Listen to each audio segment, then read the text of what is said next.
Salutations. Welcome to OXYWORD. In this episode, I was on the phone. This is an actual recording of a phone conversation I had with an inmate in the state penitentiary. His name is Wayne Miller. And I asked him a few questions, and we had a candid conversation. And so I'd like you to listen to this, and I will give my opinion afterwards.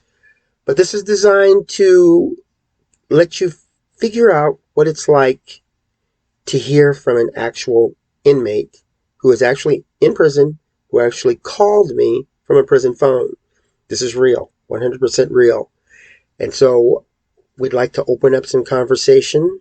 So if you have loved ones in prison and you'd like to discuss some of these things, if you'd like to reach out to Wayne Miller, that would be fantastic. Just want to let you know that this is an actual conversation with an actual inmate. So here we go. We have Wayne Miller. Okay, your name is Wayne Miller and you're currently incarcerated, correct? Yep. Okay. Would you say that your sentence is just?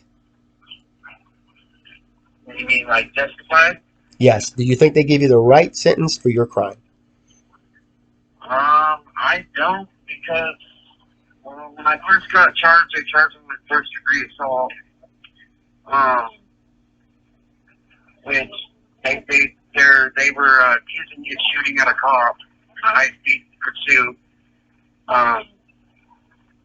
which is false. The only reason the reason why is because my back window was broken out. Well, my back window got broke out when I was on a dirt road, and it opened. My hatchback opened and slammed shut, and I really wanted to take it to trial, but if I would have lost, I was looking at 35 years. So instead of me taking that chance, they offered me a second degree assault if I signed the papers today, which I did. They gave me 7 years.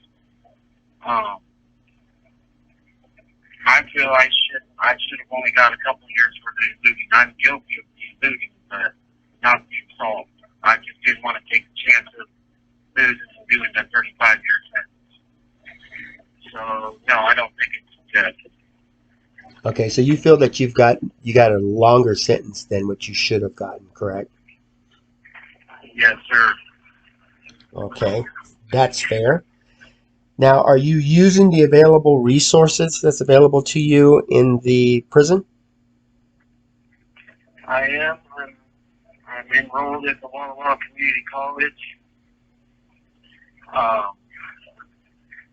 Taking the HVAC,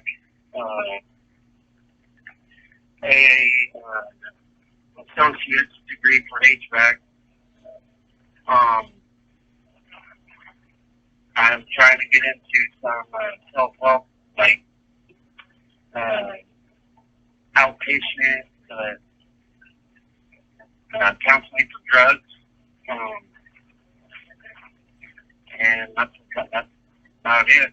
But yeah, I'm taking advantage of the resources I can. Okay, fantastic. Now, once you get out of prison, where do you see yourself 5 years from that date?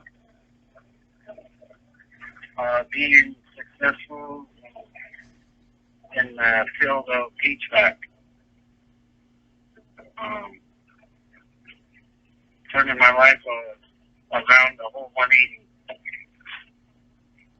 I do not want to do this ever again.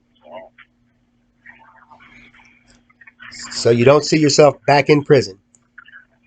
No. Fantastic. Is there anything else you want to add that you want the people to know about you?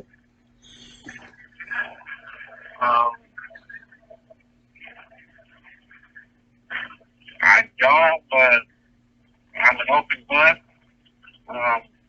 Feel free to add me on JPay, and I would love to hear from you.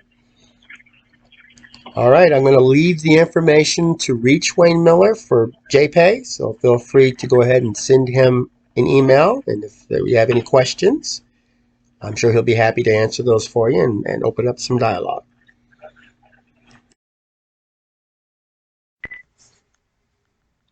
All right, welcome back. That was a conversation that I had with Wayne Miller. And as you can tell, he doesn't oppose his sentencing. It's just that he feels that it was longer than it should be. And that is a problem that we're having with a lot of the convictions and sentencings today. People who go to prison and then they're faced with some very bad choices. Either you go to court, lose, and get 35 years, or you agree to this plea deal and plead guilty, and we'll give you a lesser sentence. And he didn't want to take that chance. And I don't blame him, because the way a lot of the prosecutors are set up, they want people to go to prison and they want them to stay there for a long time. It's expensive to put people in prison. It's also very, shall we say, bad and very dangerous for the inmate. These people can go in there and they can be worse off than if they were under probation or parole, or if they put them at house arrest. There are alternatives out there. And I don't think having a person plea to a greater charge is the best way to fix a solution, or come to a conclusion, I should say. So you heard directly from an inmate, and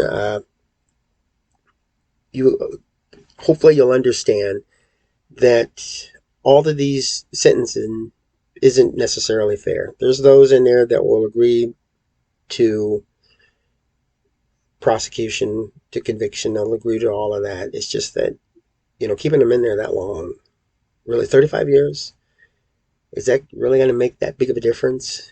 And what we want to do is just end this crime spree. We don't want him to go back. We don't want him to get out and commit any more crimes. We don't want him to get hurt or hurt anybody. That's the ultimate goal.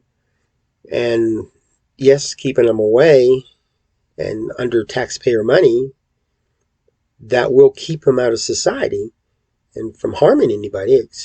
But it doesn't really fix anything, because he can still get physically harmed. He can get deathly ill.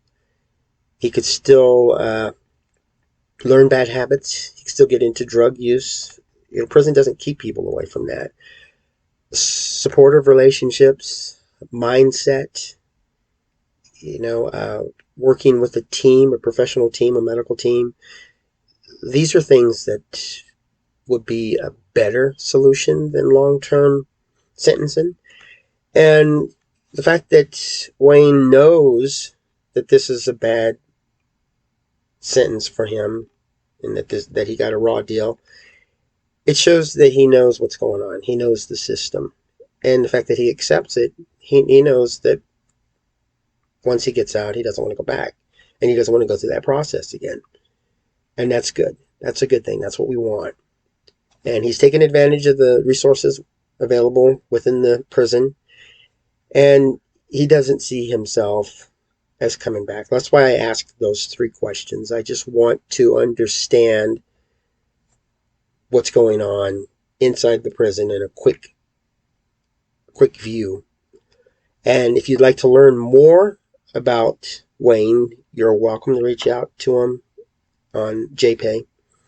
And you can view the JPay setup. If you don't know how to set up an account with JPay, you just type in his information, his name, his doc number, and he's with the Washington Department of Corrections. And you can ask him more questions. Open up a dialogue. Learn what you can about him and his situation. And who knows, if we team up, we can help him out, and we can help others just like him. The prison system isn't designed to destroy people. It's designed to help people and to end the cycle. And it looks like they're going to need a little push to get there.